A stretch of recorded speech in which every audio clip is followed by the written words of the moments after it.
Hi hello friends, welcome to Kavya's kitchen home. ನಾನು ಇವತ್ತಿನ ದಿನ ಹಸಿ ಬೀನ್ಸ್ ಕಾಳು ಸಾಂಬಾರು ಹೇಗೆ ಮಾಡೋದು ಅಂತ ತೋರಿಸ್ಕೊಡ್ತೀನಿ ಬನ್ನಿ. ನೋಡಿ, ನಾನು ಕುಕ್ಕರಿಗೆ ಒಂದು ಕುಕ್ಕರ್ ತೊಗೊಂಡೋದಕ್ಕೆ ಒಂದು 2-3 ಸ್ಪೂನಷ್ಟು ಕುಕ್ಕಿಂಗ್ ಆಯಿಲ್ ಸೇರಿಸ್ಕೊಂಡಿದ್ದೀನಿ.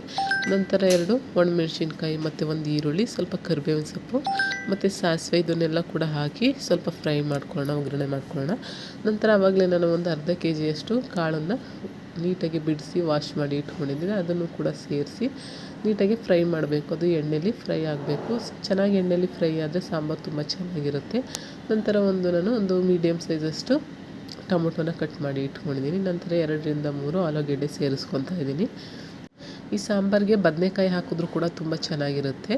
ಬದನೆಕಾಯಿ ಇದ್ದರೆ ಬದನೆಕಾಯಿ ಕೂಡ ಸೇರಿಸ್ಕೊಳ್ಳಿ. ನಂತರ ನಾನು ಇದಕ್ಕೆ ರುಬ್ಬೋದಕ್ಕೆ ಅಂಥೇಳಿ ಶುಂಠಿ, ಬೆಳ್ಳುಳ್ಳಿ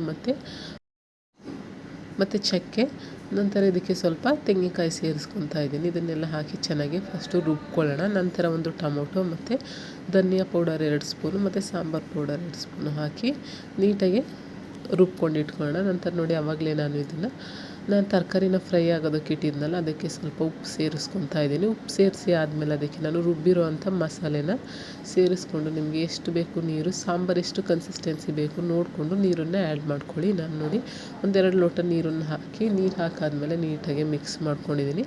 ಮಿಕ್ಸ್ ಮಾಡಿ ಆದಮೇಲೆ ಇದಕ್ಕೆ ಸ್ವಲ್ಪ ಕೊತ್ತಂಬರಿ ಸೊಪ್ಪು ಆ್ಯಡ್ ಮಾಡಿಕೊಂಡು, ನಿಮಗೆ ರುಚಿ ನೋಡಿಕೊಂಡು ಉಪ್ಪು ಇನ್ನೊಂದು ಸ್ವಲ್ಪ ಬೇಕು ಅಂದರೆ ಉಪ್ಪನ್ನು ಆ್ಯಡ್ ಮಾಡಿಕೊಂಡು, ನಂತರ ಕುಕ್ಕರ್ ಲಿಡ್ಡನ್ನು ಕ್ಲೋಸ್ ಮಾಡಿ 1-2 ವಿಷಲ್ ಕೂಗಿಸ್ಕೊಂಡ್ರೆ ಸಾಕು. ಸಾಂಬಾರು ರೆಡಿ ಆಗುತ್ತೆ. ತುಂಬ ಚೆನ್ನಾಗಿರುತ್ತೆ. ನೀವು ಮುದ್ದೆ ಜೊತೆ, ರೈಸ್ ಜೊತೆ ಮತ್ತು ದೋಸೆ, ರೊಟ್ಟಿ ಜೊತೆನೂ ಕೂಡ ತಿನ್ಬೋದು. ತುಂಬ ಚೆನ್ನಾಗಿರುತ್ತೆ. ಟೇಸ್ಟ್ ವೈಸ್ ಅಂತೂ ತುಂಬ ಚೆನ್ನಾಗಿರುತ್ತೆ. ನೀವು ಇದನ್ನು ಮುದ್ದೆ ಜೊತೆ, ರೈಸ್ ಜೊತೆ ಯಾವ್ದ್ರ ಜೊತೆನಾದ್ರು ಕೂಡ ತಿನ್ಬೋದು. ಚೆನ್ನಾಗಿರುತ್ತೆ. ನೀವು ಕೂಡ ನಿಮ್ಮ ಮನೇಲಿ ಟ್ರೈ ಮಾಡಿ ಹೇಗೆ ಬಂತು ಅಂತ ಕಮೆಂಟ್ ಮಾಡಿ. ಹಾಗೆ ಯಾರೆಲ್ಲ ನನ್ನ ಚಾನಲ್ ಸಬ್ಸ್ಕ್ರೈಬ್ ಮಾಡ್ಕೊಂಡಿಲ್ಲ, ಸಬ್ಸ್ಕ್ರೈಬ್ ಮಾಡ್ಕೊಂಡು ನೋಡಿ. ಮತ್ತು ಇಷ್ಟ ಆದರೆ ನಿಮ್ಮ ಫ್ರೆಂಡ್ಸ್ ಆ್ಯಂಡ್ ಫ್ಯಾಮಿಲಿಗೂ ಕೂಡ ಶೇರ್ ಮಾಡಿ. ಹೀಗೆ ನನ್ನ ವೀಡಿಯೋಸ್ ಎಲ್ಲ ನೋಡ್ತಾಯಿರಿ, ಸಪೋರ್ಟ್ ಮಾಡ್ತಾಯಿರಿ. Thank you for watching.